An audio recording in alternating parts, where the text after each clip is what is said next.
Je partage le constat que ce n'est pas un phénomène récent, ça c'est sûr.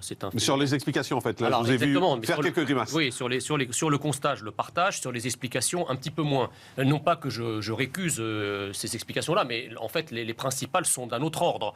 Je pense qu'il s'agit d'abord d'une mauvaise réponse de la chaîne pénale, qui fait que lorsque vous avez des jeunes, disons, de 17-18 ans, ou des jeunes adultes qui sont dans la criminalité, qui sont des délinquants, et qui ne sont pas traités par la justice comme ils devraient l'être, parce que vous avez soit de faibles condamnations, soit quand ils sont condamnés, eh bien, les peines ne sont pas appliquées, eh bien, c'est un mauvais exemple pour la classe d'âge juste en dessous. Donc il y a un phénomène de propagation depuis, si vous voulez, des jeunes ou des jeunes adultes qui ne sont pas traités aux classes d'âge plus jeunes, c'est-à-dire les 13-14 ans, comme c'est le cas dans l'Essonne-là.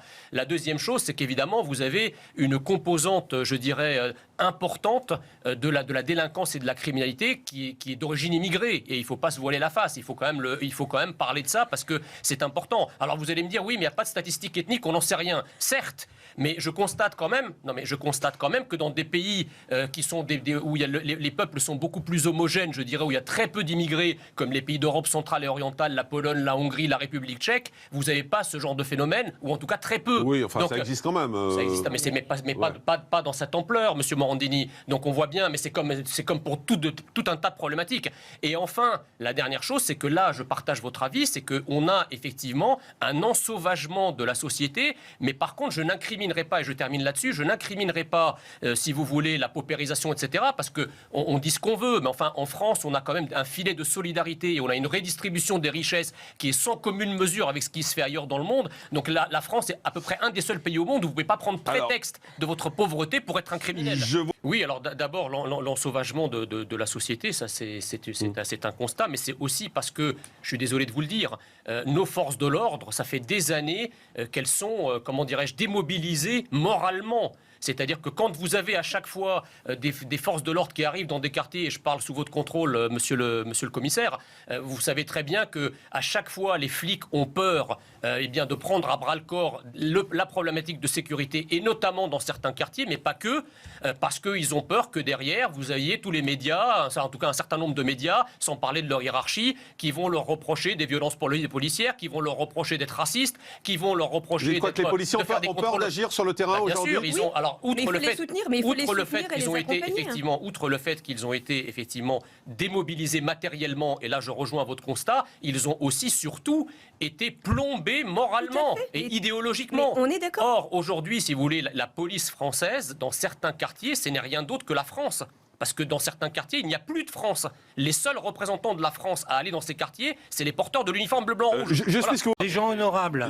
Alors, je suis partiellement d'accord avec vous, c'est une dérive de la société, mais c'est une dérive de la société qui est une dérive d'abord idéologique. Oui, tout à fait. Parce que si vous voulez faire porter le débat uniquement sur les moyens policiers, ça n'a aucun sens. Vous multiplieriez par 2 les moyens policiers demain, mais c'est avec exactement la même idéologie et la même doctrine, que ça ne changera rien du tout. Mais c'est quoi cette idéologie dont vous parlez ? L'idéologie de la victimisation, l'idéologie de l'excuse, l'idéologie qui consiste à abattre toute forme d'autorité en la qualifiant de fasciste, d'autoritariste, etc.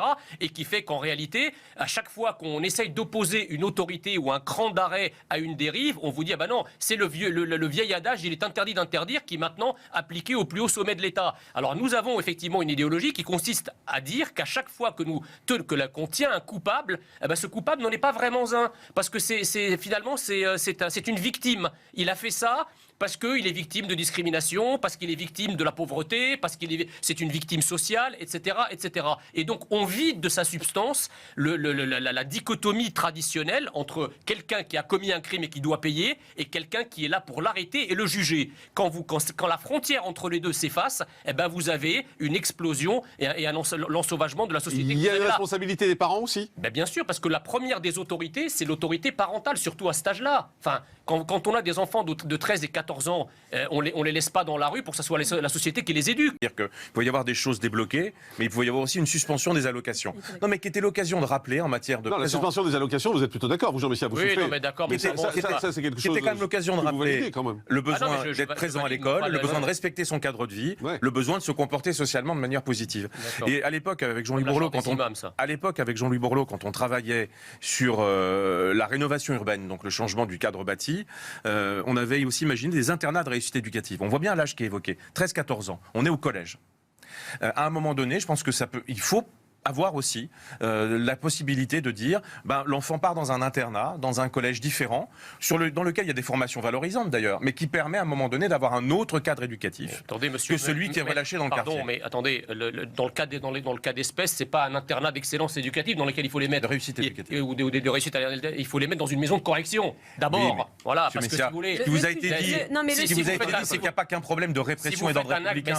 On est attaché à l'ordre républicain, mais il y a aussi un problème de transmission de valeurs. Tout à fait. Moi, je suis attaché à ce témoignage que je trouve capital. Si vous passez à côté de la transmission des valeurs dans la République et que vous ne faites que de l'ordre républicain, vous passerez à côté de l'essentiel. Ce que je vais vous expliquer, c'est qu'aujourd'hui, le problème qui se pose est un problème de coercition et d'autorité qui n'existe plus. L'école est aussi importante que le tribunal. 25 ans qu'on est dans la mièvrerie de la prévention, que les policiers sont transformés en joueurs en saltimbanque dans les quartiers et en joueurs de foot. Excusez-moi, la police elle est faite pour arrêter les crapules et pour les mettre en tôle, pour parler clairement. Vous êtes en train d'opposer. C'est pas parce que vous parlez par-dessus moi et que vous criez que ça va faire preuve d'autorité. J'avais pas fini de parler, madame, c'est pour ça. D'accord, allez-y. Allez-y, Prescatemno, allez-y. Et la deuxième chose que je voulais vous dire, c'est que je trouve ça extraordinaire que le gouvernement auquel, en tout cas, dont vous avez la couleur politique, nous explique depuis des années que le concept d'ensauvagement, c'est un concept fumeux, c'est un concept qui n'a pas de réalité, c'est presque un fantasme d'extrême droite, et en même temps, ce même gouvernement, en tout cas ses représentants, écument les plateaux télé pour nous expliquer que la police a besoin de plus de moyens. Mais s'il n'y a pas d'ensauvagement, ils vont utiliser les moyens à quoi? À jouer au foot? Prescatemno, et ensuite... Les parents boivent, les enfants trinquent. Ce que je veux dire, c'est que... Mauvaise question, vous dit Jean Messia. Qu'est-ce qu'on en a fait? C'est une mauvaise question. Pourquoi? C'est la culpabilisation, la culpabilité permanente, battre sa coulpe, c'est la faute de la France, c'est la faute de la société, c'est la faute... absolument rien à voir. Vous n'écoutez pas. C'est la faute d'abord des gens qui commettent des délinquances. Cette société a besoin de règles. Monsieur le commissaire, la France met à disposition de ces jeunes l'éducation gratuite. Ces quartiers sont archi aidés de tous les points de vue. Ils ont des allocations familiales, ils ont des aides au logement, ils ont des aides à la scolarisation. Dans les écoles de ces quartiers, il y a beaucoup plus de moyens qu'ailleurs. On a déversé, depuis les années, le début du ministère de la Ville, on a déversé des milliards sur ces quartiers. Donc au bout d'un moment, si vous voulez, il faut arrêter de dire qu'il en faut toujours plus. Non. Est-ce que j'ai dit ça? Les Français, sincèrement, les Français en ont marre de raquer. Les Français en ont marre de raquer pour des populations, effectivement, qui parfois ne sont pas intégrables du point de vue culturel, et aussi parce qu'il y a pas de répression. Ça ne veut rien dire, là. Ça ne veut rien dire. Ça veut dire, justement, on comprend très bien ce qu'il veut dire. Oui, c'est dangereux. Effectivement, qui ne sont pas intégrables ni économiquement, effectivement, ni culturellement. Et après, vous me parlez de dérives de la société, mais c'est évident. C'est la répression, finalement, qui permet la prévention. Parce que tant que ceux qui montrent un mauvais exemple ne sont pas stoppés par le cran d'arrêt de la justice, vous pouvez toujours aller prêcher la prévention auprès des plus jeunes, ça n'aboutira à rien, et ça ne mènera à rien. Il faut d'abord que la main lourde de la République française s'abatte sur la délinquance et la criminalité, et ensuite vous pouvez faire de la prévention. Qu'est-ce qui vous fait bondir?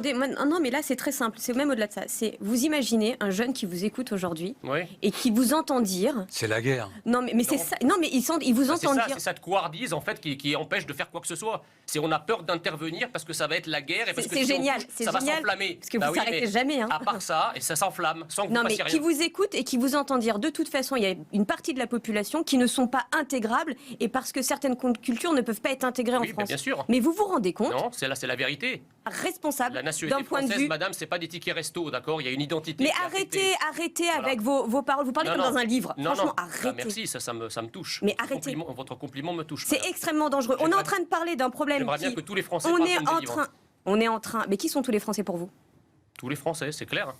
Non, parce que c'est pas clair. Parce que juste avant, je suis en train... votre parti politique est au pouvoir et vous savez pas définir un Français, c'est grave. Ah, bel exercice de rhétorique. C'est magnifique. C'est magnifique. Je pense qu'on n'est pas là pour la promotion. Non, mais ce que vous êtes en train de dire est très important parce qu'on est en train de parler depuis tout à l'heure, effectivement, du fait de faire en sorte que tout le monde puisse se sentir bien dans la République et puisse s'épanouir et avoir des projets, des perspectives dans la République. Et que faites-vous de ceux qui ne veulent pas ça?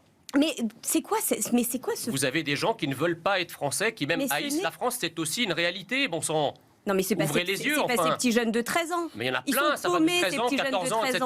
Donc oui, il faut être ferme avec eux. Il faut avoir une réponse pénale ferme.